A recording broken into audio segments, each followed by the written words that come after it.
प्रणाम। मैं विमर्श मीडिया से राम और जदवंशी। हमारे साथ विमर्श मीडिया के निदेशक श्री प्रदीप रोंगटा जी हैं। पूर्वांचल जनमोर्चा के अध्यक्ष श्री शरददेव यादव जी हैं। अध्यक्ष जी, योगी आदित्यनाथ जी का आजकल एक नया नारा दिया है, जहां दिखाई दे सफाई, बिटिया वहां घबराई। इस पर आपका क्या विचार है? नमस्कार, जय हिंद, जय भारत। देखिए, नारा नहीं है जी, इसको नारा नहीं कहते जी, इसको जो लड़थई कहते हैं। जी, ये एक नेता को और एक संत आदमी को ऐसी भाषा का प्रयोग कतई नहीं करना चाहिए। राजनीति में इस तरह का भाषा का समाज में कभी प्रयोग मैंने आपका अध्यक्ष ये सहकार के संस्कार बचपन में अगर ऐसा मिला होता तो ऐसी जबान इनके मुंह से नहीं निकलती। अब ये देखिए, जी, बनारस में बीएचयू के अंदर मानिए कि बलात्कार हुआ जी, और वो जो है प्रधानमंत्री का क्षेत्र है जी, मुख्यमंत्री जी का योगी आदित्यनाथ जी हैं। योगी आदित्यनाथ वहाँ के मुख्यमंत्री हैं जी, तो वहाँ कितने सफाई थे? जी, तो उसका जवाब तो इनके पास है नहीं। उसका जवाब दीजिए ना। हाथरस कांड हुआ जी, उसमें कितने सफाई थे? जी, इसका भी जवाब दीजिए। इसका कोई मतलब ही नहीं। जी, गुजरात में हुआ था, जो बलात्कार किए थे उनका फूलों मालों से स्वागत हुआ, जी, वहाँ कितने सफाई थे? जी, राजस्थान में हुआ, जी, वहाँ कितने सफाई थे? जी, मध्य प्रदेश में हुआ, उसमें कितने सफाई थे? जी, आसाम में, मणिपुर में जो हुआ है, जी, जी, वहाँ तो सारा भाजपा की सरकार है, वहाँ तो कोई सफाई नहीं है। वहाँ तो कोई सफाई नहीं था। जी, तो ये कांड कैसे हो रहा है? जी, एक आदमी, एक जिम्मेवार आदमी जी, इस तरह का भाषा का प्रयोग करे, जी, ये कतई सही नहीं किया जाएगा। ये गुंडागर्दी की भाषा है जी, और इस तरह के भाषा का प्रयोग करना राजनीति में अच्छा नहीं है। जी, कि जो मर्जी आए बोलो, एक लिमिट है किसी भी चीज को बोलने के लिए। एक दायरा बना कि हम क्या बोल सकते हैं और हमको किस दायरे तक बात करनी है। ये तो जो है गांव में जो है लोग, जो गंवार लोग बात करते हैं, उस तरह की भाषा है। जी, इसको कोई भाषा, अनपढ़ गंवार इस तरीके की भाषा बोलता है। ये मुख्यमंत्री का, प्रधानमंत्री का ख्वाब देख रहे हैं, उनकी भाषा है ये देश के अंदर क्या करेंगे? आप जो है संत हैं जी, आप एक चोला धारण किए हो जी, और आप एक बड़े प्रदेश के आप मुख्यमंत्री मुखिया हैं जी, और आप जैसे लोग जो है कभी गालो, एक पहले हुक्का की नाच हुआ करती थी। जी, हुड़के की नाच होती थी। तो हुक्का की नाच होते तो लोग वहाँ भाषा तो अटरम बोलते थे जी, लेकिन हुक्के की नाच को देखने के लिए पूरा गांव टूटता था। जी, और उसमें पाठ होता था, धोबी धोबन का, और ये सब होता था। जी, तो उसको ये न समझ ले कि हम विश्व विजेता हो गए। जी, हुक्का की नाच देख करके ये नहीं कहे कि हम देश का स्टार बन गए, हीरो हीरोइन बन गए। तो उल्टे सीधे भाषा से अपने कामयाबी गिनाइए। जी, आप राजनेता हैं, जी, आपको जनता ने जनप्रतिनिधि बनाया है, जी, उसकी जिम्मेवारी निभाइए। जी, और ये देश के जो है 140-45 करोड़ जनता है, जी, उसको देख रेख और उसकी सारी जिम्मेवारी किसके ऊपर है? सरकार के ऊपर है। और सरकार जो है कहती है सबका साथ सबका विकास। जी, और उसका क्या विकास हो रहा है? जी, जिसको कहते हो कि ये तो जहाँ रहते गुंडे हैं और बदमाश हैं। जी, अरे भाई, देश हित में जो काम करना है वो करो। जी, यही जनता चाहती है, नहीं चाहती कि तू चोर है तो तू बदमाश है, तो तू गुंडा है तो तू गुंडा है। अरे भाई, तो गुंडे और बदमाश और बलात्कारी है तो उनको जेल में डालिए ना। आपके पास कानून से सजा दिलाइए। आपके पास और कोई मुद्दा ही नहीं है इसको छोड़ के। जी, आपने काम कोई बढ़िया किया ही नहीं है, इसीलिए आप उलझुल बातें करते रहते हैं। आपके पास मुद्दा हो, जनता के हित में काम हो, जी, कई यूनिवर्सिटी, कॉलेज, विश्वविद्यालय और जो भी बनाए हैं, हॉस्पिटल इतना बढ़िया बनाए हैं, जी, बच्चों को जो है डॉक्टर इंजीनियर बनाए। अरे 28,000 योगी आदित्यनाथ जी क्या बात करेंगे? 28,000 ग्रामीण स्कूलों को बंद कर दिया, प्राइमरी स्कूलों में। ये बंद करके जो है दलित, पिछड़ा, आज जिसके पास जरूरत नहीं उसी के बच्चों के साथ तो अन्याय है। जो पढ़ा लिखा है और जिसके पास सक्षम है उसके बच्चे थोड़े सरकारी स्कूलों में जा रहे हैं। जी, और गरीबों का, पिछड़े दलित आदिवासी जो गरीब लड़का है वही तो स्कूलों में जाता है, उन्हीं के स्कूल ये बंद कर रहे हैं। आप जो है जा करके ये तो खुद बांट रहे हैं लोगों को। इनका इनका वोट चाहिए जी, लेकिन इनका काम हमको नहीं जी, करना। उनका पढ़ने की सुविधा नहीं देंगे, उनको स्वास्थ्य की सुविधा नहीं देंगे, उनको नौकरी की सुविधा नहीं देंगे। 20,000 पिछड़े दलित आदिवासियों का 69 को जो 20,000 उसमें तो नौकरी छीन लिया, अपने अपने रिश्तेदारों को बांट दिया, भ्रष्टाचार पूरा हुआ उसमें। देखिए, मेरा कहने का मतलब है, आप मुख्यमंत्री हैं, आप नेता हैं, जी, समाज के हित में बात कीजिए। जी, समाज का कैसे उद्धार होगा उसके बात कीजिए। उसके लिए बात नहीं करेंगे। जो 20,000 पिछड़े 69,000 भर्तियां हुई सर अध्यक्ष जी, उसमें आरएसएस पृष्ठभूमि के लोगों को भर्ती योगी आदित्यनाथ ने किए।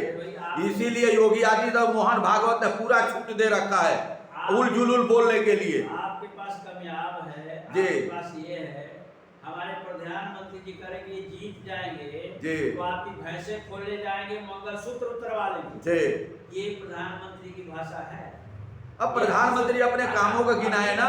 अग्निवीर योजना ला करके किसान मजदूरों के बच्चों को 4 साल की नौकरी दे रहे, आपके पास क्या है?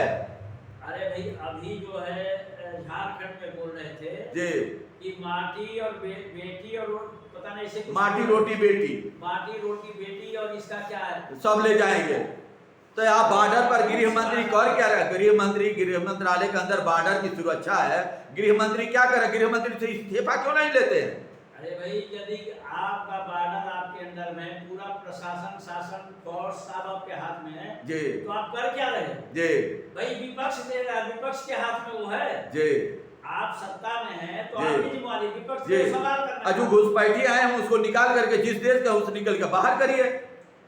भैया आपको रोक कौन रहा है? भैया आपसे पूछा जाएगा क्योंकि जी, आप शासन में हैं, जी, आपके पास अधिकार है, जी, जनता आपसे क्वेश्चन करेगी, जी, आपको अच्छा लगे या बुरा लगे, जी, आपको सुनना तो पड़ेगा। जी। लेकिन यदि हम किसी के तरफ एक अंगुली उठाते हैं तो 3 अंगुलियां उसके तरफ मुड़ती है। अंगुलियां मेरे तरफ ही आती है। जी, तो जो भी कोई भाषा का प्रयोग करे जी, तो बड़ा संभल करके और एक राजनेता की तरफ भाषा का प्रयोग करे। जी, ये सब जनता जागरूक हो गई है, जनता समझदार हो गई है, गंवार जनता नहीं है कि आपकी बातों को नहीं समझती है। अध्यक्ष, एक और सवाल है, हरियाणा के अंदर, पंजाब के अंदर, हिमाचल के अंदर जब भी चुनाव होता है, चाहे लोकसभा का चुनाव आता है इन क्षेत्रों के लिए, राम रहीम को जब बलात्कारी है, केस जेल में बंद है, जब होता है तब बाहर कर देते। वहां तो सपाइयों की सरकार नहीं है, आना सपा का कोई आदमी है वहां पर, वहां तो सारे भाजपाई हैं। योगी आदित्यनाथ किसको कहाँ कहाँ गिनवाए हम? अरे भाई, ये देखिए ना, अभी गुजरात में कुछ बलात्कारियों को जो है वहां सम्मान फूल माला दे करके, जो बलात्कारी गुजरात में थे उनको पूरा सम्मान करके उनको आशीर्वाद दिया आपने चुनाव जीतने के लिए ना। अच्छा, ये वहां तो सफाई नहीं है। वहां तो कोर्ट के दखल करने के बावजूद जो है कुछ हुआ है जी, दोबारा जेल में हुआ है, दोबारा हुआ है। तुम लोगों को शर्म आनी चाहिए कि ये क्या हुआ और हम लोगों ने क्या किया। जी, तो ये सब बातें यदि आप 4 बात उठाएंगे तो 4 बात आपको आपके पास, अरे आप 2 बात बोलोगे तो 10 बात आपको सुनने पड़ेगी। आप घर के मुखिया हैं, देश के मुखिया हैं आप। तो ये सब बातें सोच समझ के करना जी। चाहिए।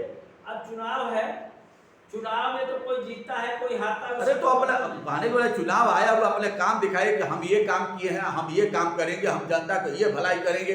28,000 स्कूल बना था, 28,000 स्कूल, 28,000 और स्कूल क्यों नहीं खोल दिए?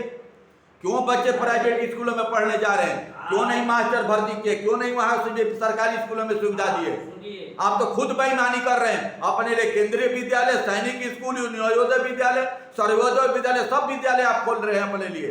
अरे भाई, ये देखिए ना, आप जिस स्कूल को बंद कर रहे हैं जी, उस जमीन को क्या करेंगे? उस जमीन को भी बेचेंगे ये, जो वो बेचेंगे, आज वो उसी के यहाँ जाएगा जो विशेष वर्ग का आदमी हो, उसी के स्कूल में भर्ती। इन्हीं के वर्ग को स्कूल ऐलान कर देंगे, जमीन को पट्टे पर दे देंगे और वो स्कूल चलाएगा। यही धंधा खोल रखा है इन्होंने। ये जो है, जो सरकारी स्कूल है उसी को मॉडलाइज कीजिए। जी, सरकारी जो आप आयुष्मान योजना जो बनी है, जी, डिस्पेंसरियां और डॉक्टर नहीं है कि उसमें दवाइयां नहीं, जी, उसको क्यों नहीं आप क्लियर कर रहे हैं? जी, और प्राइवेट आयुष्मान योजना में भ्रष्टाचार बहुत है सर। 5-5 लाख रुपए का जो छूट मिले वो प्राइवेट में जाएगा, इलाज कराएगा, कितने का होगा? सब भ्रष्टाचार होगा। अरे 5-5 आपका 5-5 लाख रुपए का इतना देश भर में इलाज करा, कितना पैसा होता है? जोड़िए तो देश भर में कितना पैसा। अरे उसका हॉस्पिटल कुछ गाँव स्वास्थ्य केंद्र क्यों नहीं खोलते? डॉक्टर क्यों नहीं भर्ती करते? स्टाफ क्यों नहीं भर्ती करते? आप खुद बेईमान है। अरे भाई अभी जो है कि एक उज्ज्वला योजना है, उज्ज्वला योजना है, गांव के लोगों के पास पैसा नहीं तो सिलेंडर भरवाए जी, और ये खाली गाना अगर वो गांव में उल्टा करके लोग रख दिए हैं जी सिलेंडर जी। पैसा रोजगार रहेगा, हाथ में काम रहेगा, 5 किलो अनाज से वो गैस सिलेंडर भरवाएगा। तो वो जो है, अरे भाई केवल 5 किलो अनाज से नहीं ना जीवन कटेगा जी, उसके साथ और इज्जत अबरू मान सम्मान मेहमान आना जाना सारा बच्चों की पढ़ाई लिखाई खर्चा वो तो आप बंद करते चले जा रहे हैं। ये सर सुनिए, इनके अंदर बेईमानी बटोगे कटोगे, इनके पेट में इनकी नीयत है पिछड़े दलित आदिवासी थोड़ा बहुत पढ़ करके आगे बढ़ गए।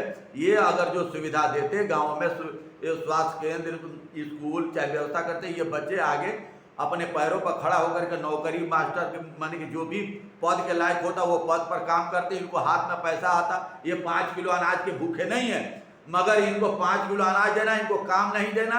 अब 28,000 स्कूलों का बंद किया है ना, अभी और ये बंद करेंगे। देखिए अपने चहेतों को वो पट्टे पर देंगे जमीन। अब जो है जनता जाग गई है और जातीय जनगणना हो के रहेगी, धन और धरती बट के रहेगा। ये जातीय गणना हो जाएगी, दूध का दूध पानी का पानी होगा, तभी जाकर के ये पिछड़ों दलितों को हक मिलेगा।